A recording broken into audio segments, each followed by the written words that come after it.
what we do. I'm fleshly. Remember? So now, I'm fleshly. Remember, I'm fleshly. No, you want to be fleshly when you want to be fleshly. That's how it works. And you stone cold concrete tablets when you want to be stone cold concrete tablets. That's how it works. I'm sorry.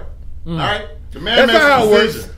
All right? That's not how it if works. If you're gonna marry a man, you must look at that man That's who how has it's bullshit. astute decision making. And I'm sorry, you made a bad decision to marry the wrong man.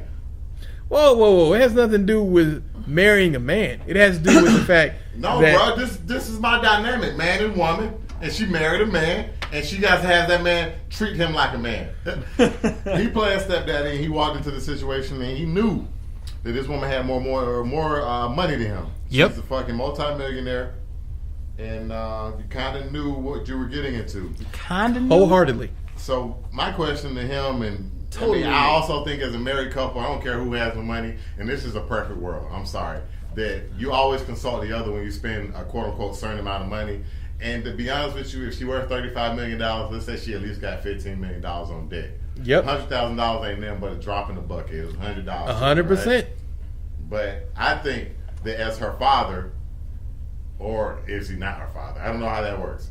Step parents. That's why I was like, stepdad. See, she's too old though for him to be real stepdad. How long they been married? That's the question. I don't know that. That is actually a very good question. Yeah, if they've been married for a while, then it's an interesting. How long is a while that you need to be married in order for it to justify? He had to be I say at least least 8 years. Yeah, I was gonna say at least 8 to 10. 8 to 10 years? Yeah.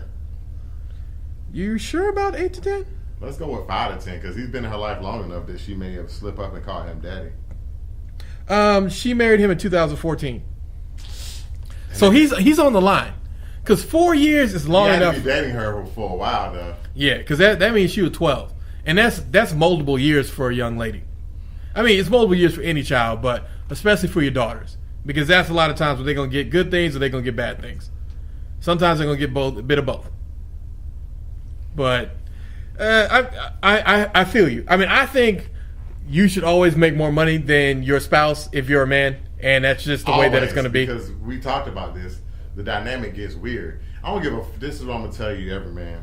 Unless you're a gigolo, in which case, I mean, do what you feel. Do what you do, because you can just come in and come out. In some situations, you kind of can. I mean, you could try. Leave that bitch alone where she stands, because you will lose every time. You lose 100% of the time. Because she thinks that she has the if power. you guys are equal. You need to be, what is it, 10%, 20%? I would say at least 10%. Yeah. 60-40, split that bills. If you can do 52, do 52. Trust me, it's worth it. Because the way women think is explain it to Who you think got more money right now? The way women think is Kardashian or my favorite law in like the 48 laws of power is, I think it was rule number 11. Let me look that up. Rule number 11. I think it's learn to keep people dependent on you.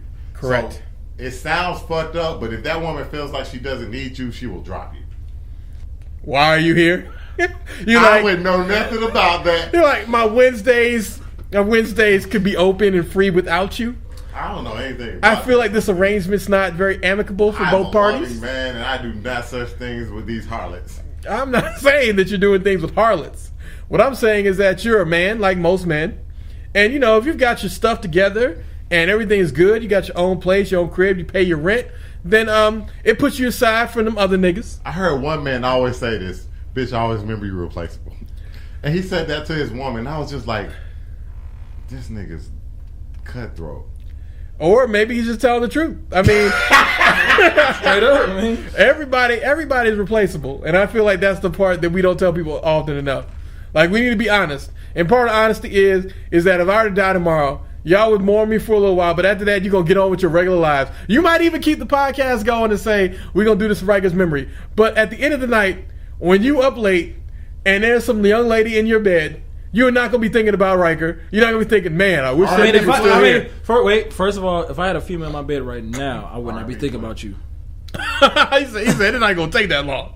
He said it's going to take me about 30 seconds to get somebody else in here. Why would you be on my mind if I'm fucking a chick? Huh? No, I said afterwards, obviously. Oh, afterwards. Oh. Yeah, it's, a weird let's popping not up do at that. the mouth and shit. But getting back to when I kill you, going from the sex back to Kandi Burruss and what she did. I don't know. I think we're gonna have to agree to disagree because I see your point of view. I just think if you make more money, I think you should always treat a man like a man even when he ain't the man. And if you do, that nigga ego. See, if you're a woman, and you treat a man like the man, even if he's not the man, you gonna always have a loyal man.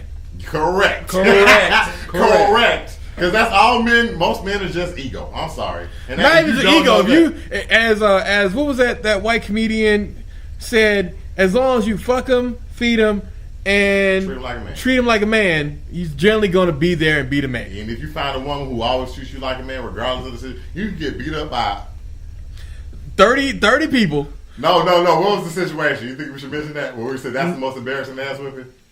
I mean, if you get beat up by a transvestite, that is the most embarrassing ass whipping. And your woman come to you and she be like, "It's okay, baby. He was cheating." Exactly, he was cheating. That woman. You didn't see that he had that arm like Kimbo Slice because you was trying to be respectful, baby. And it's like that's the woman you need to marry. That's your woman, always lifting you up because she know the world gonna bring you down, especially as a black man. Because they emasculated this nigga all over the internet. They did emasculate this nigga all over the internet. Because I doubt it was a real problem. So the same Kandi Burruss guy, yeah, everybody's emasculating the fuck out of him. She decided to buy her daughter a car. It was $100,000, and he was like, "You failed to mention that to me." But imagine she has $35 million and he has $35,000. Yeah. So the internet was like, she didn't have to consult with him. They're married, and I was just like, they're married, so you should. Number one, it's none of our fucking business. So I wonder how this. Actually, you know what? I take it all back. Once you married that nigga, your money became his money. His money became your money. So yes, consult me about my $100,000. Is like that's my money. I'm like, yo, I see why these bitches is gonna be alone because you gotta understand if a man did that to you, he didn't want to sign a. Apparently, they've been on TV for a while. He had issues with the prenup, all this kind of stuff, but he signed it in the end. Yeah, he signed it at the end, but no. According to Georgia law, which you can't get around no matter how rich you are, that is his money as well. So you know what? I'm on the same team as you, Burning Sentiment. It is his money. Consult me before you spend my $100,000. I agree. Now, if they're not married, then why the fuck do you care about what you spend on money? My overall reaching point is I feel like some of these women, when you date them, we're almost at the end, ladies and gentlemen. Let me ask you a question. If anybody ever played this, anybody ever played Stepfather before? I mean, technically. I mean, you didn't marry him, but you was around long enough. Let's say at least 2 years. Correct. You ever feel that there was a situation when you dated this woman that she would always say, no matter what, y'all been together forever, you down, that's your chick. That's my kid, and you can't tell me what to do with my kid. Yeah. Oh, yeah. Mm-hmm. And that's why I was like, what's the point of ever playing stepdaddy if that can happen? Well, true. But that goes back to a greater point, which is you want me to help him in other ways and stuff. But she wants you to help him when it's convenient. Yeah, but when it comes to disciplining or some shit like that, you don't want. But see, those aren't real mamas, because a real mama knows that you can't supply the same level of discipline that your man is going to supply. Mothers have a soft touch. Fathers tend to have a touch of discipline. There are two different things that you need. Now, some fathers maybe have a soft touch. Maybe some mothers have hard discipline. I'm not looking at those edge cases. But traditionally, especially in the black community, your father was the one that you were afraid of.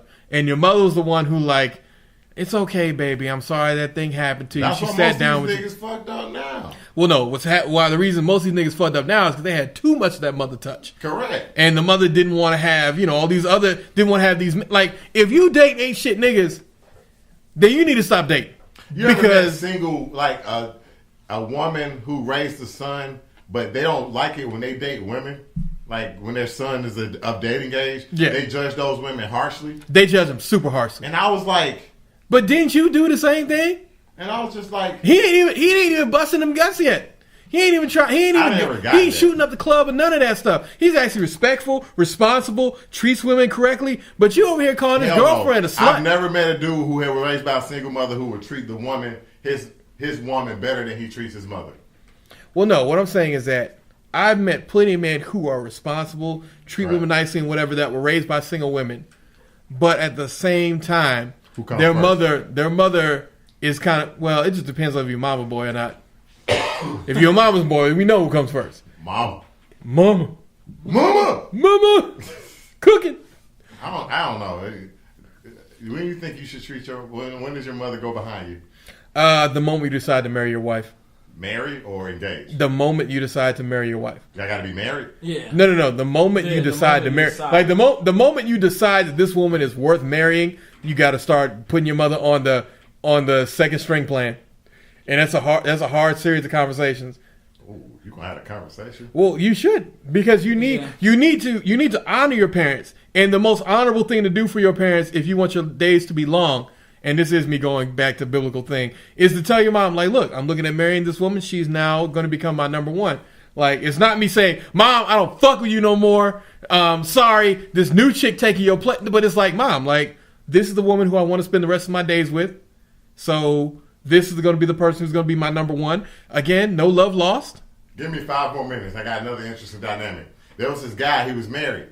And the guy was making like $100 and something thousand a year. And the girl found out doing nice. 5 years into their marriage that he had been taking care of their parents. And his parents wanted a new house. And he was going to help them buy a new house. And his wife had an issue with it. Okay. What do her parents do? That's what I need to know. That's what I need. I need to know what her parents do. Because if her parents are taken care of, then why do you care what I'm doing for my parents? If we got the money and I'm not disadvantaging them. He wasn't going to consult her. Oh, he wasn't going to consult her? Oh, no. He was just going to do it. Oh. Because she didn't know he had been spending the money on his parents the whole time. I'm just like, how? Well, in that case, then he's keeping them finances. Yeah, he made a lot. Apparently, it was we need to get him Ozark season 3. He's in Ozark season 3. He was making a lot of money. So I was just like, they were like, he should have consulted his wife. His same was like, he should have consulted his wife. Whoa. We're not consulting wives. If I'm taking care of all the business. At home. Oh, she at home? Then I guess you need to stay your ass home while the grown folks decide what they doing. Mm-hmm. Because if you are working at home, that means that I take care of you and pay your salary, because every woman who works at home should be getting some level of an allowance, or as some people like to say, the Little Housewives Fund. How much is that? Depends on $100,000 a year. How much you should give your wife? Probably you should break off $500 to a stack a week. A week? A week. Every 2 weeks, you'll get $500. I think I did quote too much. Let's no. The 1,000 was too much. 1,000 was too much, because 1,000 you got to think that's $52,000. That's half your money. Nah, fuck that's that. half. Yeah. So $500 every 2 weeks, I think is a reasonable amount. And that's for you personally. Yeah, outside of this outside. And I was thinking 300 to be honest with you. But I mean, no, 300, but 300 is reasonable. 300 is this $300. Your gas is paid for, like your car is paid. This is outside of everything. No, but that's reasonable. So I'm being a little more generous, but you're still being generous. $300 is a lot. Yeah. Some niggas don't give their girl $50 to help her get on the bus. She ain't on no bus. Her car paid for. Exactly. That's what I'm saying. If all bills are paid for, this $300 money, that's the money that you use to buy gifts for people. That's the money that you go to get. I got money. We got a reserve fund for gifts. See, if you're giving all that, then yeah, $300. Like I'm shopping and buying shit money. I'm shopping and buying shit for me money. Matter of fact, that's a clothing budget. Exactly. That's a clothing budget. Exactly. If there's a clothing budget, then this is what she's like. She saw something at Tiffany's. She just had to have. Tiffany's? I just better take your ass to Chickadee's. Let her take her ass to Tiffany's if she got the money. Look, think about it. After 4 months, she got $2,400. She got enough money to go to Tiffany's. It's going to be in the blue box. But it's from a Chinese person's place. I'm telling you that right now. She might not know it, but you get a whole $25,000 ring for $2,500. But yeah, you know what? We're gonna wrap up on that one right there. Blue Box on eBay, ladies and gentlemen. Blue Box is coming on eBay. You can get it anytime. With the bubble wrap. Please follow us on SoundCloud. Follow us on Stitcher. Follow us on, of course, Google Play, Apple Podcast. Music. And Spotify. We're also on some of the other things like Castbox. But check us out, people. Everyday BlackMen Season 2, Episode 1. Done. New intro music. Is there new outro music? It's a wrap. Oh, you know there's new outro music. Let me get it. The outro. Pato, Castro. I don't know where the beat goes, so I'm just saying words on the outro. That was actually nice. That's how his mouth go. Yeah.